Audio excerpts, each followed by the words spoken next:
Sabe o que eu aprendi no filme?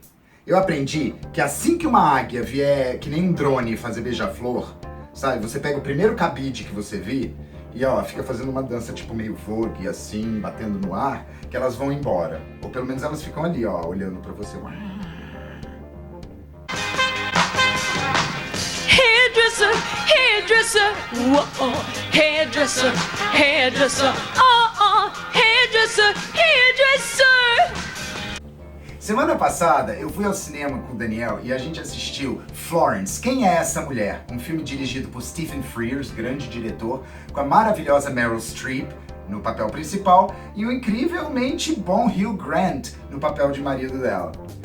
Florence conta a história de Florence Foster Jenkins, uma mulher milionária herdeira nos Estados Unidos do início do século XX e que era uma grande patrona das artes. Ela era uma mecenas, uma mulher que botava dinheiro a rodo em ópera, teatro, literatura, porque ela gostava muito, ela era apaixonada pelas artes.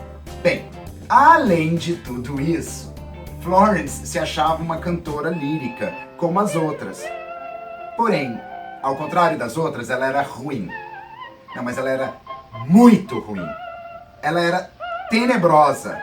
Não tinha afinação, não conseguia respirar direito, tinha uma fala toda enrolada pra falar o libretto, sabe? Simplesmente uma desgraça.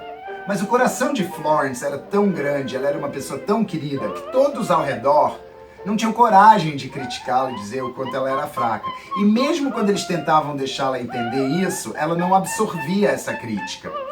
E aí eu comecei a pensar, como é que Florence, mesmo sendo péssima tecnicamente, conseguiu estar presente nas nossas discussões, no nosso afeto, nas nossas risadas até hoje, enquanto várias outras coisas consideradas ruins, não. E mais, várias coisas que a gente considerou boas, ou os nossos ancestrais consideraram boas, ninguém nem sabe hoje em dia, olha, são irrelevantes. Se a gente conseguir conversar melhor sobre isso, a gente tem que fazer uma taxonomia do ruim.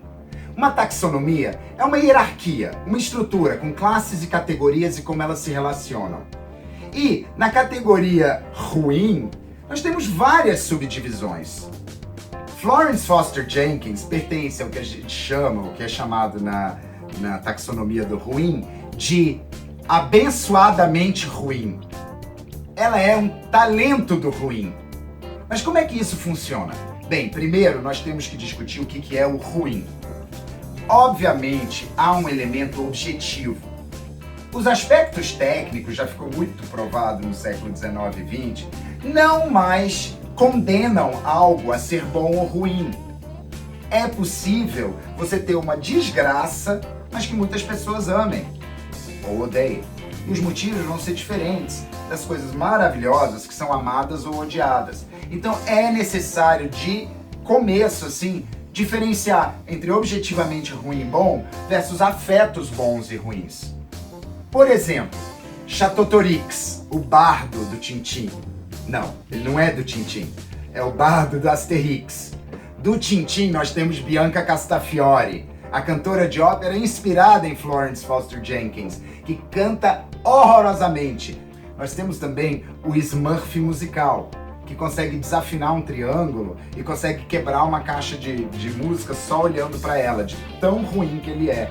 Um exemplo bem próximo de nós, Gisele, a Madoninha Capixaba.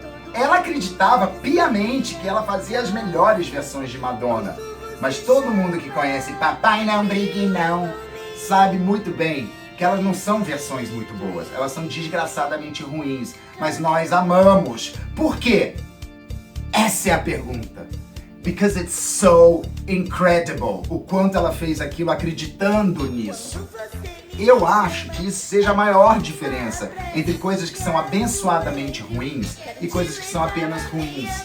A crença, o afeto. E isso é muito importante. E é diferente da qualidade técnica. Então, voltando ao cinema, eu quero dar um exemplo mais concreto.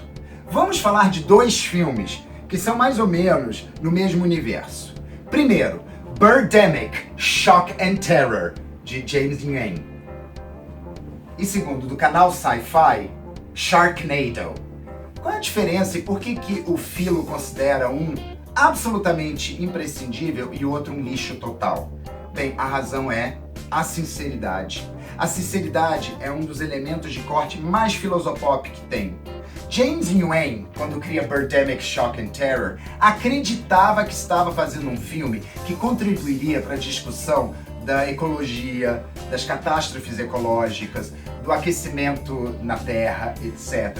Claro, o filme é desgraçadamente ruim, a ponto do meu chroma key ser mais eficaz do que o chroma key do filme dele. A trilha é horrorosa, o roteiro é mais furado do que queijo suíço, mas no final de tudo, se tem a impressão que você viu um filme muito ruim, mas feito com muito amor. Enquanto que Sharknado teve dinheiro para efeitos especiais, o canal Sci-Fi é um canal que tem grana nos Estados Unidos.